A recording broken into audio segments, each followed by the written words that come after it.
Assalamualaikum warahmatullahi wabarakatuh. Perkenalkan, nama saya Tasya Putri Amanda dengan NIM 21022300 dengan mata kuliah kajian kurikulum PAUD akan menjelaskan sebuah materi dalam video pembelajaran dengan tema kurikulum, tepatnya kurikulum PAUD. Selamat menyaksikan. Baik, yang pertama kita akan menjelaskan tentang pengertian kurikulum. Karena kita harus tahu dulu apa itu kurikulum sebelum kita melanjutkan ke video selanjutnya. Karena nanti penonton tidak akan paham dengan apa yang saya jelaskan selanjutnya kalau tidak tahu apa itu kurikulum. Nah, baik, jadi secara ilmiah, kurikulum itu berasal dari dua kata bahasa Latin, kurir dan kur.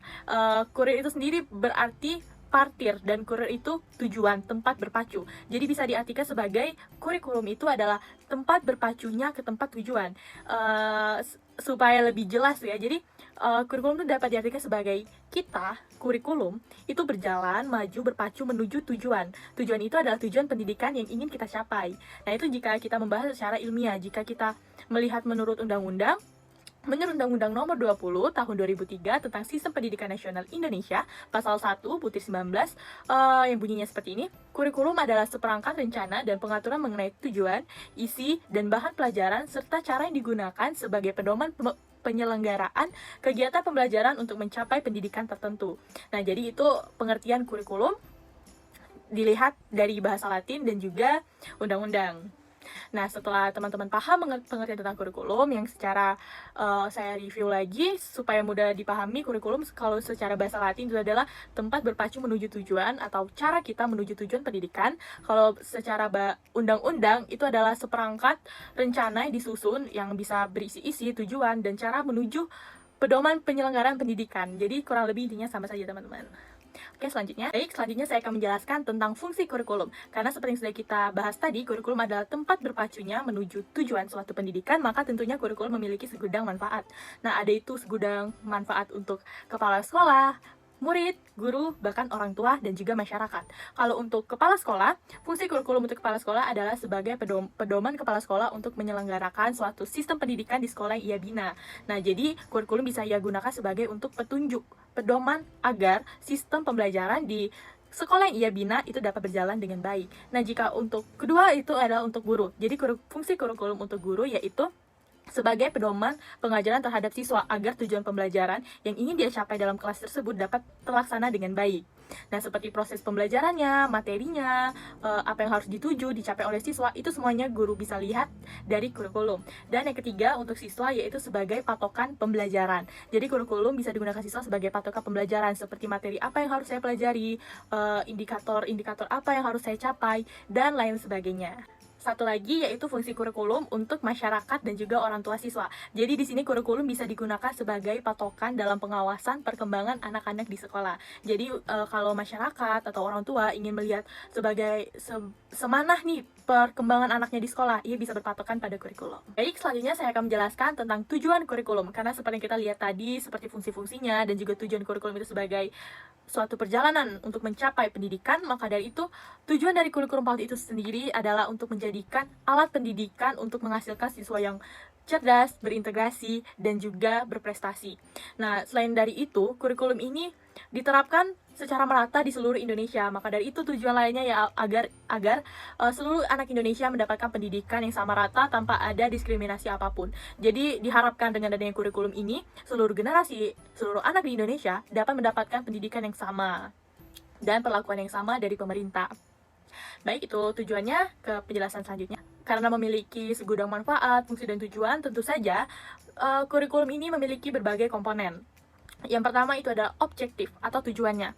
Komponen pertama dalam kurikulum adalah tujuan. Tujuan ini dimaksud adalah yang sudah tercatat dalam Undang-Undang Dasar Nomor 20 Tahun 2003 Pasal 3, yaitu pendidikan nasional berfungsi mengembangkan kemampuan dan membentuk watak serta peradaban bangsa yang bermartabat dalam rangka mencerdaskan kehidupan bangsa dan bertujuan untuk berkembangnya potensi peserta didik agar menjadi manusia yang beriman dan bertakwa kepada Tuhan Yang Maha Esa, berakhlak mulia, sehat, berilmu, cakap, kreatif, mandiri, dan menjadi warga yang negara yang demokratis serta bertanggung jawab. Nah, jadi tujuan kurikulum itu sudah disusun secara rapi oleh pemerintah, sudah tersusun juga dan tercatat dalam Undang-Undang Dasar, seperti yang juga sudah saya sebutkan sebelumnya. Jadi tujuan kurikulum itu untuk menyamaratakan pendidikan di seluruh anak Indonesia agar mendapatkan perlakuan yang sama, menghasilkan Indonesia berintegrasi, menghasilkan anak yang cerdas, berkarakter, dan mandiri. Selanjutnya yaitu adalah materi, karena pembelajaran itu tidak akan jauh yang dari namanya materi.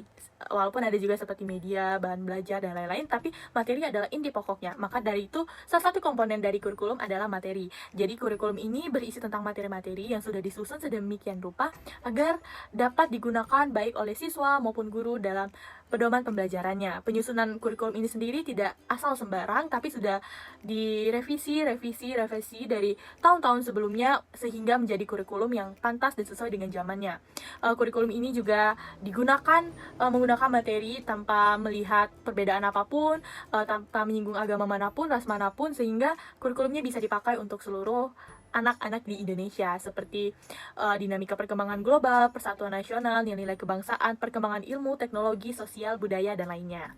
Yang selanjutnya adalah school learning experience atau interaksi belajar mengajar di sekolah. Ini juga termasuk ke dalam komponen-komponen yang ada di kurikulum.